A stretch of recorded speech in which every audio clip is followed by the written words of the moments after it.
আছেন সবাই? দেখেন গ্রামের মানুষ কি কষ্ট করে, এটা দিয়ে কাটে কাটে এইভাবে দেখেন ওই যে মানে মনে হচ্ছে লইয়ের মতো এরকম খড়ি বার করছে। তো আমি ভাবি বললাম যে দেখি আমি একটু পারি নাকি, দেখি চেষ্টা করি। তাই বলে ভাবিকে উঠাই দিয়ে আমি একটু কাটতেছি। দেখেন একটা কুপু মারতে পারতেছি না। এই দেখেন, এই দেখেন, এই দেখেন, সব খালি সব ফসকে যাচ্ছে। তো আসলে এত কষ্ট করে রান্না করে, আর শহরের মানুষ তো গ্যাসে রান্না করে। তো এইভাবে একটা কোপও আমি মারতে পারলাম না, একটাও না। তো আসলে গ্রামের মানুষ যে কত কষ্ট করে এটা আসলে আমরা কখনোই শহরে থেকে অনুভব করতে পারি না।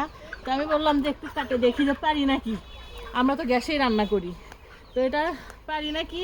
কিন্তু আমি একটা কোপও ঠিক মতো মারতে পারিনি, আর একটুও খড়ি বের করতে পারিনি। দেখেন সবগুলো খালি ফসকে যায়, ফসকে যায়। তো আসলে শহরে বসে বসে গ্রামে অবহেলা করে, এটা করাটা আসলে ঠিক না। তো যাই হোক, এই যে ভাবি এগুলো কাটতেছে দেখেন।